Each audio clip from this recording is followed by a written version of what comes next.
વડોદરા વકીલ મંડળના આજે વકીલો છે તે નારાજ જોવા મળી રહ્યા છે। શાના કારણે આ નારાજ છે તેમની સાથે જ આપણે વાત કરીએ। સાહેબ, આજે નારાજગીનું કારણ? ગુજરાત હાઈકોર્ટ દ્વારા એક પરિપત્ર બહાર પાડવામાં આવ્યો છે કે ગુજરાત રાજ્યના તમામ જિલ્લામાં A4 સાઇઝના પેપરનો ઉપયોગ કરવાનો, અને એ A4 સાઇઝના પેપરમાં પણ એવું છે કે જમણી અને ડાબી સાઈડ 4-4 સેન્ટીમીટર છોડવાના અને ઉપર અને નીચે 2 સેન્ટીમીટર છોડવાના। તો આનાથી પર્યાવરણને પણ નુકસાન થઈ શકે છે, કારણ કે જે કાગળ છે એ વૃક્ષમાંથી બને છે, ઝાડમાંથી બને છે। તો આ પેપરનું અડધું પેજ તો તમારે સ્પેસ છોડવામાં જ જતું રહેશે અને અડધા પેજમાં ટાઈપ થશે।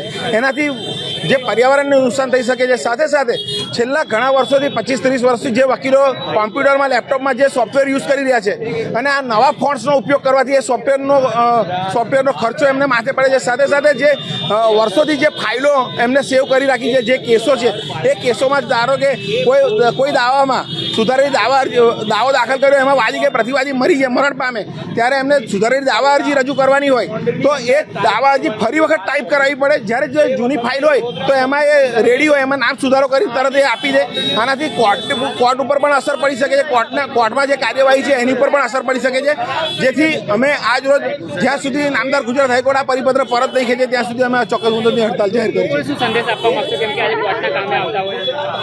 આજે હું આપના માધ્યમથી વડોદરા વકીલ મંડળના વકીલો, સમગ્ર ગુજરાત રાજ્યના વકીલો તેમજ જે પક્ષકારોના આજે તારીખો છે એ પક્ષકારોને પણ હું આપના માધ્યમથી એ જણાવવા માગું છું કે તમે જરાય ચિંતા ના કરશો। અમારા પરિપત્રની અંદર જે કોર્ટો છે, ડિસ્ટ્રિક્ટ કોર્ટો એ માન આપે છે અને કોઈના કામ બગડે નહીં, એટલે અમે આપ સાથે જ છીએ, અમે અસીલો સાથે છીએ, કેમ કે ઓવરઓલ અસીલોનું હિત પણ આમાં સચવાયેલું જ છે। ક્યાં સુધી આ નારાજગી વ્યક્ત?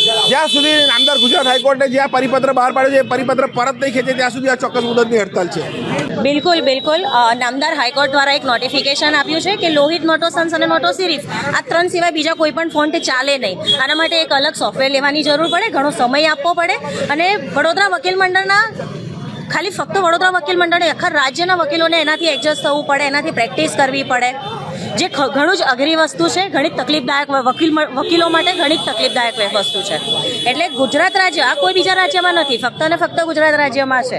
જેથી આ ત્રણ માટે નવા સોફ્ટવેર લાવવા પડે, વકીલોને નવા સોફ્ટવેર લાવવાની જરૂર પડે, વકીલોને એનાથી એડજસ્ટ, જે વસ્તુ 10 મિનિટમાં પતી હતી હવે એના માટે કલાકનો સમયગાળો આપવો પડે છે। જે પેજીસ 4માં થતું હતું એ નામદાર હાઈકોર્ટ દ્વારા 4-4 સેન્ટીમીટર આજુબાજુ, 2-2 સેન્ટીમીટર ઉપર નીચે, જેનાથી પેજોનો પણ વ્યય થશે, એન્વાયરમેન્ટને પણ ઘણું નુકસાન થશે, અને અલ્ટિમેટલી આ તમામ ખર્ચો અસીલો પર જ જવાનો છે। જેથી વકીલો, અસીલો અને એન્વાયરમેન્ટલ એમ કરીને તમામનું નુકસાન છે। જેથી વડોદરા વકીલ મંડળે આજ રોજ હડતાલ પાડવાનું નક્કી કરેલ છે। કોર્ટની કામગીરી સદંતર આજે બંધ રહેશે।